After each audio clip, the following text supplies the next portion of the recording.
As a scientist, I can tell you that Sundays are only 24 hours long. But with NFL Sunday Ticket and YouTube TV, you get every game every Sunday all in one place. That's upwards of 30 hours of NFL in one day. How can there be 30 hours in 24 hours, you ask? I have a theory. Magic. New users get NFL Sunday Ticket for 8 payments of $34.50 per month. Sign up at NFLSundayTicket.com. Local and national games on YouTube TV. NFL Sunday Ticket for other market games. Excludes digital-only games and commercial use. Terms and embargoes apply. Availability varies. Hey, it's Ryan Reynolds here from Mint Mobile. Now, I was looking for fun ways to tell you that Mint's offer of unlimited premium wireless for $15 a month is back. So I thought it would be fun if we made $15 bills. But it turns out that's very illegal. So there goes my big idea for the commercial. Give it a try at mintmobile.com/switch. Upfront payment of $45 for 3-month plan, equivalent to $15 per month required. New customer offer for first 3 months only. Speed slow after 35 gigabytes if network's busy. Taxes and fees extra. See mintmobile.com. This episode is presented by State Farm. Having insurance isn't the same as having State Farm. It's like expecting the leadership of a team captain on the football field, but getting a sea captain. You wouldn't settle for just anything for your team.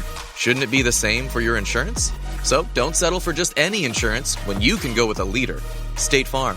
Like a good neighbor, State Farm is there. Raise the rudders! Raise the sails! Raise the sails! Captain, an unidentified ship is approaching. Over. Roger. Wait, is that an Enterprise sales solution? Reach sales professionals, not professional sailors. With LinkedIn ads, you can target the right people by industry, job title, and more. Start converting your B2B audience today. Spend $250 on your first campaign and get a free $250 credit for the next one. Get started today at linkedin.com/campaign. Terms and conditions apply. You're tuned into Auto Intelligence, live from Auto Trader, where data, tools, and your preferences sync to make your car shopping smooth. They're searching inventory. Oh, yeah. They find what you need. They're gonna find it. You can make a budget for your wallet to help you succeed. Pricing's precise and true. So true. It's smarter car shopping. Ooh. Just for you. Oh, it's just for you. Ooh. Find your next ride at autotrader.com. Powered by Auto Intelligence.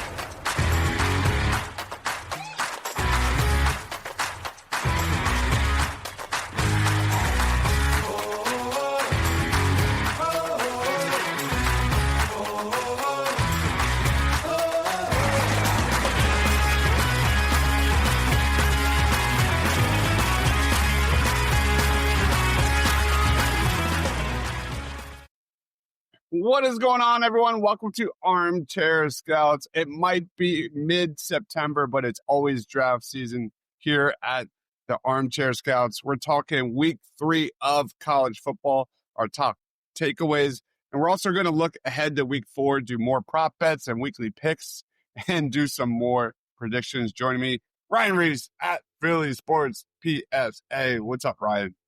Not much. What's going on? How are we this evening? We're hanging in there, man. Long time no see. Right. Of course. Guys, if you're watching us live, comment with us. This is an Eagles-specific kind of draft show where we're going to be going back and forth and referencing the Philadelphia Eagles pretty much all night. Brett Eclipse is betting my life savings. We're seeing a tight end prospect get brought up today. Damn it. We don't know. Maybe.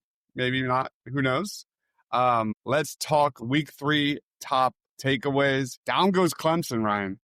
Cade Klubnik really struggling. And it looks like Georgia Tech could be in the same vein as a Florida State. You know, we talk about Georgia Tech as a sleeper pretty much every single year, but no one should be sleeping on the 3-0 Jackets right now going forward. The coach for Georgia Tech, Brent Key, in his 3rd full season as head coach, he's now 7-1 against ranked ACC opponents. They took down Clemson 24-21 last weekend. Haynes King is looking like a potential Heisman dark horse.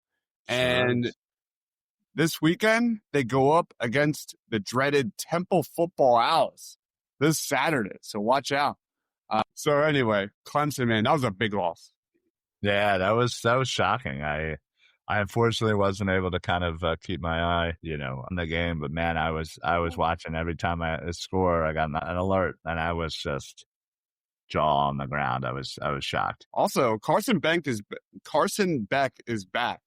That dude is balling so far. He's completed 78+% of his passes, 7 touchdowns, just 2 interceptions against USF last weekend, 340 yards passing. Man, for a guy that was pretty much written off, I don't think I had him in my top 5 or 10 quarterbacks heading into the 2025 season.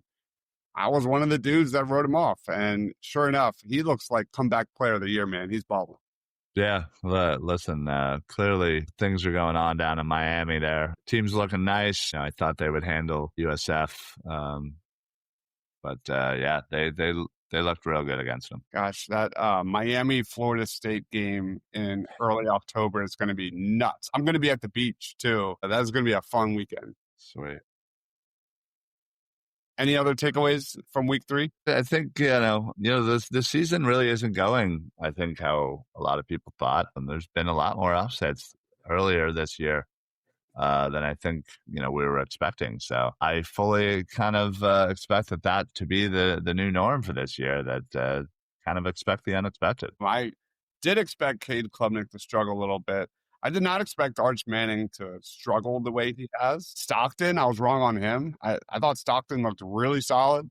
Looks like Georgia's back. And my last takeaway from week 3, Penn State's schedule finally begins. They have a bye week this week, but man, they've got Oregon on deck the following week. Yeah. And then they have Ohio State on deck as well. In the near future. So that is going to be a blast. Penn State, I think, is number 2. They're playing pretty good. And yeah, we're going to be talking a lot of Big Ten football for the foreseeable future. Not this week, but, well, yeah, we are. Yeah, we're talking about one Big Ten game. Anyway, Penn State, they finally get to play someone decent. Yeah, it'd be nice to kind of see exactly what they have, because this happens pretty much every year, especially every time that Penn State gets kind of hyped up by the rankings or the media or whatnot, or they have that player that everybody kind of thinks, and they just, again, it's like clockwork. They will dominate, and they'll fail against a team that is a good opponent, and that's not going to be the case this year, because they have such a schedule that they're going to be, again, banging against Oregon in a few weeks, and then they just kind of go from one to the next. And if they are truly legit, they're going to have to go through a gauntlet of teams. That's for sure. Oregon's looking really good, man. Really good. They really haven't skipped a beat with Dante Moore, and we'll get to that eventually. But let's talk our top Eagles draft targets to know for this week. I'm going to lead us off. I always stick to the trenches for the most part. So today we're talking Jayshon Barham, edge linebacker out of Michigan. Really fun prospect. Didn't make an impact in week 1 because he was dealing with a suspension. But man, he was dominant last week. He is 6'3", 248 pounds. This is a guy that can line up on the line of scrimmage. He had a team high 6 tackles. He had 2 sacks last week. He lined up as a linebacker on 20 of his snaps. And the way this guy can be an edge, be a linebacker, his explosiveness, his ability to be disruptive inside.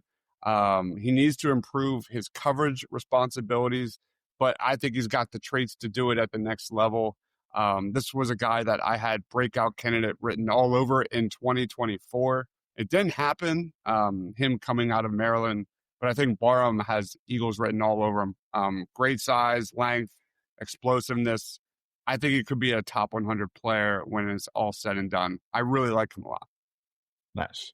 Yeah. I mean, again, you're always going to have good luck when you talk about some edge rushers, and yeah, there's always going to be a need for it. So always. I like his fit with Vic Fangio too. I think The upside's there. Nice. Love that. All right. Do you have a prospect? Nah. No. I'm going to, as Brett Eclipse has already called it, a tight end. Because, Grant Calcaterra angers me to no end, just like his predecessors have before him and before him. But I'm going to be talking about Joe Royer. He's a tight end out of Cincinnati. He spent his first 3 years in Ohio State. Unfortunately, really just didn't get to see the field. Transferred last year to Cincinnati and had, quite the blow up. 50 catches, 522 yards, and 3 touchdowns. Really became a nice safety valve for Cincinnati. So far this year, he's already got 8 catches, 138 yards, and 2 touchdowns. His average catch is about 17. So all metrics are already improving. And, again, I think for Cincinnati, he has become an absolute top target there. He's a Cincinnati kid. So he just couldn't, again, didn't find a spot in Ohio State and it seems to be flourishing in Cincinnati. He's got great body control, great awareness. He's able to kind of adjust to pretty much any ball that gets thrown to him. He just really has kind of a natural athleticism, to kind of, maneuver himself in a way to make, pretty contested catches when needed. Great hands. It doesn't seem to be a ball that he doesn't like to catch. But he's also able to kind of create separation, and that's certainly something he's also improved on from last year. You could see there's a noticeable quickness, more so this year, which has already led him to a game-long 73-yard catch this year for Cincinnati, but. As a blocker, he certainly is developing in that. You can see the want, you can see the hustle. It's just kind of a slower process, but from year to year, the improvement is certainly noticeable. So you hope that with another year in, and then with some NFL coaching, that he could learn to become an efficient blocker. Because obviously, Lord knows the Eagles need that. But he does. Outside of that, I think this is a kid that could surprise a lot of people and kind of be in the kind of the hunt for top tight end as far as yards and touchdowns this year. Brett Eclipse chimes in saying, Calcaterra is so bad at blocking. I don't care if his replacement has literally brick hands, as long as he can block. Yeah, I believe me, I get it. And, again, when kind of looking into Royer, yeah, you can tell that blocking is certainly something that he seems to put as a priority to get better. And I think that's 90% of the battle with blocking is the want and the will, because other than that, you're not really interested, All right, I'm going to roll forward. I'm going to go another edge linebacker. Really, really good prospect. He is Mason Thomas from the Oklahoma Sooners. He's a former track sprinter, 6'2", 250 pounds, moves well. He can cover tight ends, legit burst and speed off the edge. He's got crazy twitch. He is light, but he moves really, really fast. Analytics are off the charts with this guy. His pass rush win rate has never fallen below 10% during his first 3 seasons. In 2024, he had a pass rush win rate of 14%. He also had 5 games where his win rate was above 18%. That has happened 8 times the last 2 years. And when this guy is clicking on all cylinders, he's one of the most dominant defensive players in the country. He's a tweener. I'm curious how the NFL will evaluate him. He will probably be a stand-up outside linebacker at the next level, similar to like Jahad Campbell. He's a big-time pass rusher, dominant, elite at the line of scrimmage. So that draft process will be fascinating when it comes to Mason Thomas. And he goes up against number 22 Auburn at home this week. Definitely one to keep an eye on. First round talent for sure. Nice. Keep an eye on him. Very cool. Do you have another one? I do. Yeah, it's actually a guy that we have talked about last year. The guy that I certainly thought was heading into the draft last year. And that's actually a corner, is Takario Davis. Formerly of Arizona, going up against T-Mac, who's now dominating the Carolina Panthers wide receiver room. He transferred over to Washington to be with former Arizona coach. And, his impact was already certainly being felt. He has a pick already this year, 2 pass breakups for the 2-0 Washington Huskies. And I think the most kind of attractive thing about Takario Davis is his size. 6'4", 200 pounds. He is just a massive, massive corner. And just plays with that height. And it just makes a matchup for just a nightmare, because, usually wide receivers are used to kind of going up against smaller defenders, and that's not the case with Takario Davis. So even if you have a bigger receiver, he's, able to match up pretty well. He's got great anticipation. He really understands the route tree of a wide receiver. He last year he had a conference leading 23 pass deflections across his time in Arizona, and he's just always has a nose for the ball. He always just seems to know where it is, but he's able to kind of bring that size as well. Up to the line of scrimmage, and kind of either whether that be jamming wide receivers, whether that be helping in the run game.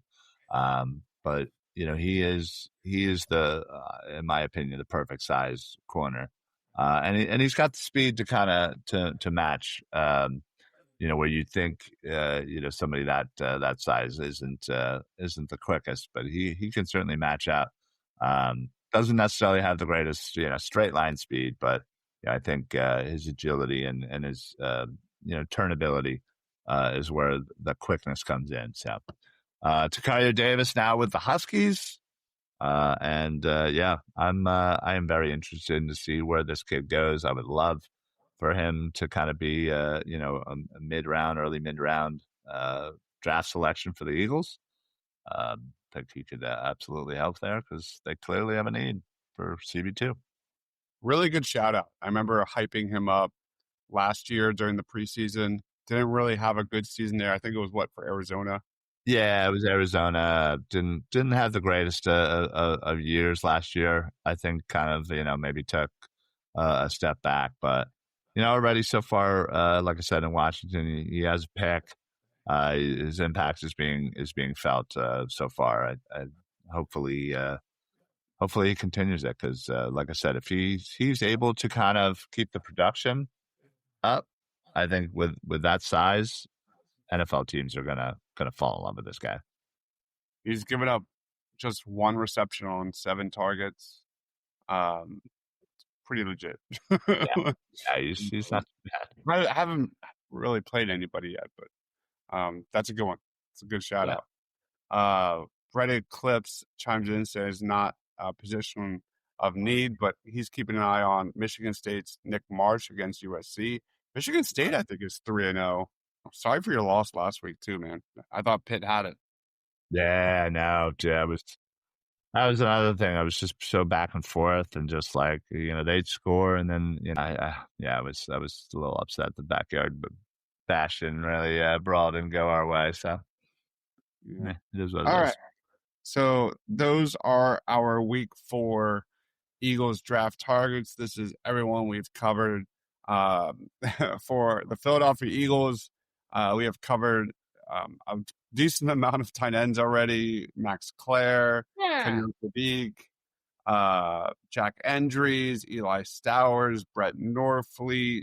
We've covered Michael Trigg and now Joe Royer, Lawson Lucky. So hopefully the Eagles get one of these guys to But listen, I feel like if I keep naming them, maybe one of them will be an Eagle. Virginia Tech football is in hell right now. Don't tell David. Yeah, right. All right, so that is that. Let's get to our weekly picks. I was pretty good. You had a big bounce back. I'm improving every week is all I can ask for. So there's our picks. Right now I'm 11-5 on the season. Ryan, you're 7-9. We also forgot to pick a star of the week for last week somehow. Yeah, we did. We 100% did. But we'll catch up. Let's head into week 4 for top 5 games of the week. Illinois at Indiana, 7:30 p.m. on Saturday. The two darlings of the Big Ten from last year are crushing it in 2025. Illinois had a big road win over Duke in week 2. That Illinois defense is super special. And then you get to Indiana, who are also 3-0. And this is a great early season test to see who could make the CFP. Ryan, Illinois at Indiana. Who are you going with?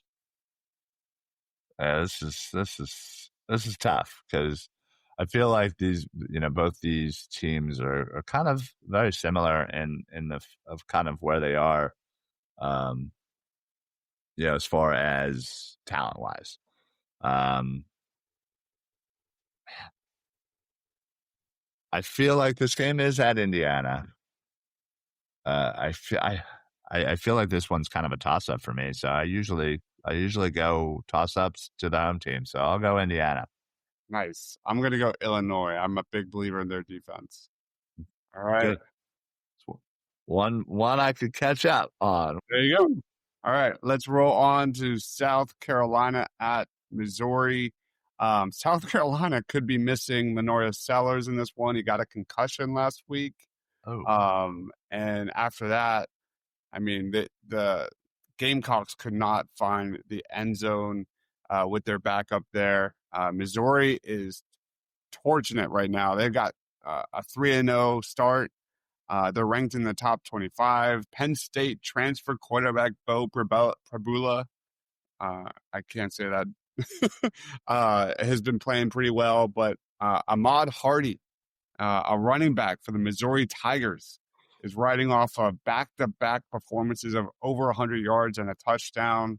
He had 250 rushing yards and 3 touchdowns last week. And then, this is a backfield that's just really dominating for Missouri. The Tigers are 11.5-point favorite. Where are you going, Ryan? Yeah, I mean, I think this one obviously has to come down to the health of Lenore Sellers. Yep.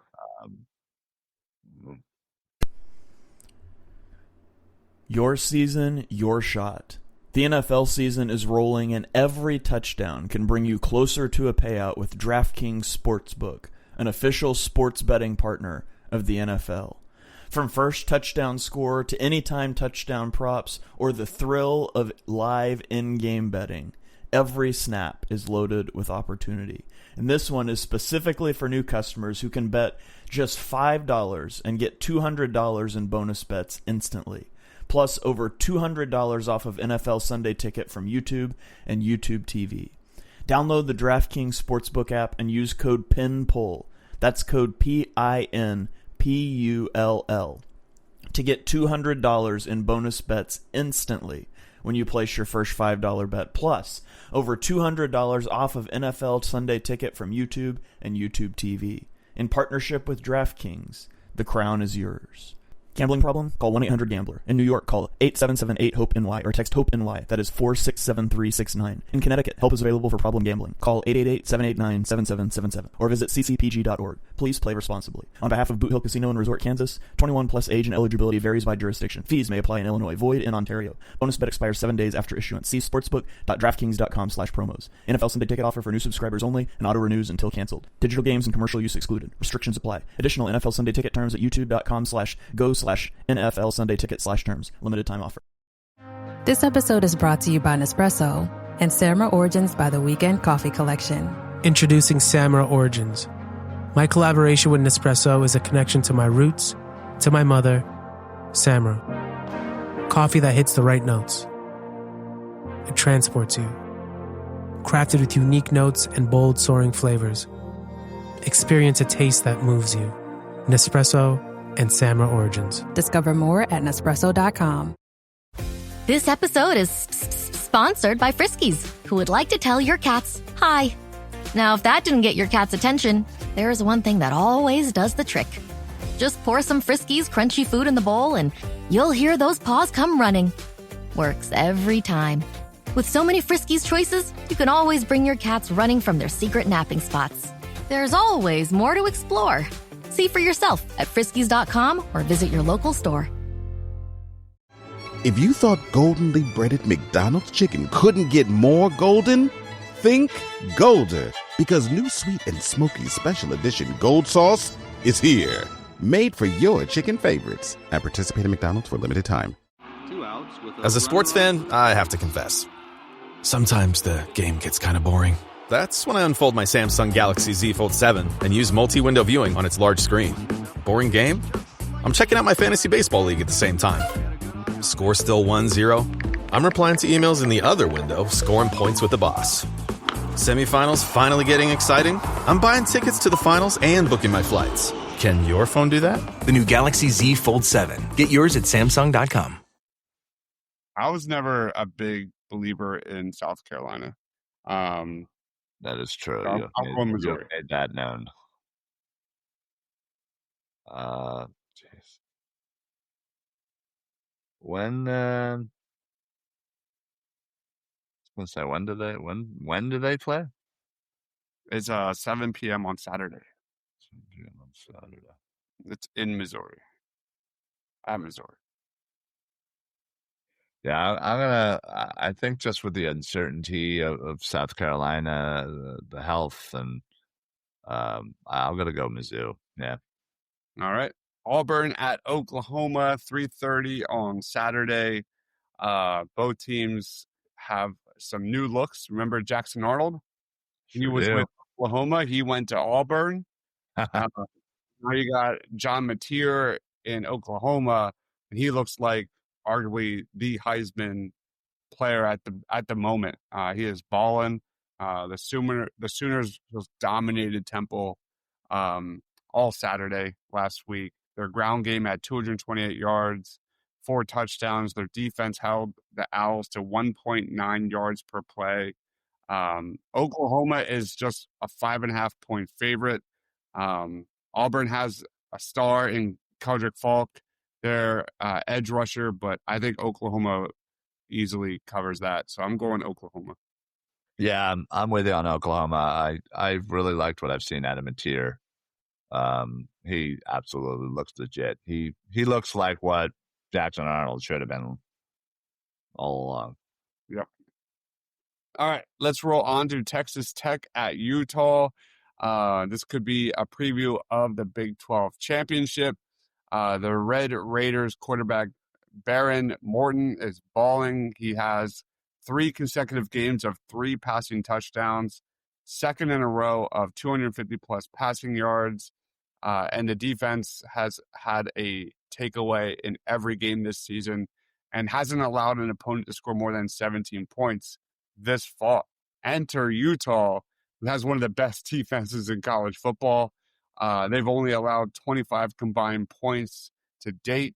Utah is currently a 3.5 point favorite. Ryan, where are you at? Yeah, I'm all in on this Utah defense. Okay.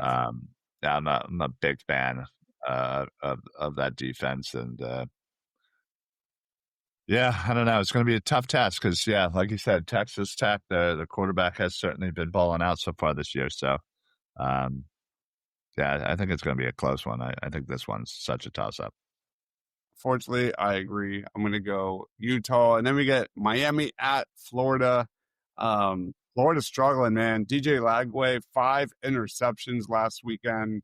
How does he respond? And Miami's balling, just like Oklahoma. They've had great wins, including Notre Dame and USF. and they're 9.5-point favorites. I am not betting against Carson Beck right now. He's having fun again. Give me Miami. What about you? Yeah, give me that Miami and 9.5. You said? I think I might have to. I think I might have to bet that because that's gonna be. I'm going over that. All right. Let's head to week 4 of our Stars of the Week predictions, and we'll wrap it up. We totally forgot to. At least there's a we on there and not just an I. You know, so we're both getting involved in the action there. All right, where are you going? I'll let you go first, man. This is tough. Star of the week. Yeah, there was a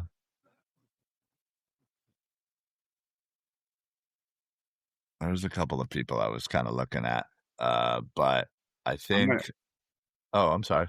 Do you? Go ahead. No, if you have somebody, go right ahead and do it. I'm doing it. I'm going Dante Moore. Nice. I'm going to take it. Moore is going up against Oregon State, and they stink.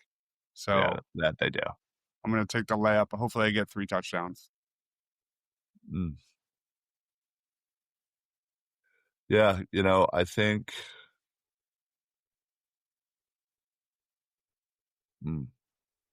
I think I'm going to go with a wide receiver here. Interesting. I'm going to go with Deuce Robinson. I legit thought about him for a second.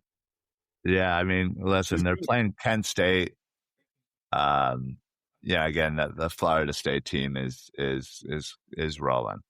I think this is going to be a big whooping, and I'm not a big fan of Castellanos, but I think for the Florida State team, I think it's the best thing for Deuce Robinson. So, let me go and get myself a non-quarterback and see what's what. Hopefully yours does better than mine. Yeah, right? God willing, I hope I get a freaking catch. But Deuce Robinson, big play waiting to happen. That was a really good pick. I legit thought about him when I was doing some prep work. But that wraps up our week 4 preview. Ryan, final thoughts, plugs, Tom Jones. Yeah, this is like the quiet before the storm, so to speak. I mean, we have some good games this weekend, don't get me wrong, but the next couple of weeks, woo, boy. Oregon, Penn State, and Georgia, Alabama. Yeah. Yes. I mean, those alone is pretty much all you need. But yeah, it's I can't wait for those 2 games. That's for damn sure. Yeah. All right, guys. Thank you, everyone, for watching. We will see you next week previewing most likely Penn State versus Oregon. I can't wait for that game. Over the years, I don't know why, but I've become strangely an Oregon Ducks fan. I love the way they play. I don't know. I don't get it. They run the ball well. They have a great system. They always have the underrated defensive prospects that come out of there, especially in their front 7. So that'll be really fun. Yeah, I have a few friends that are Oregon fans, and it's being passed down generationally to the sons. So I am surrounded by enough people that are Oregon Ducks fans. So I'm sure they'll be extra fired up next week. That the one linebacker Mateo Uiagalelei is so good. So good. But anyway, guys, thank you everyone for watching. He is Ryan Reese at Philly Sports PSA, and I'm Dodge, Mr. Crackpot. See you next week. Stay awesome, everyone.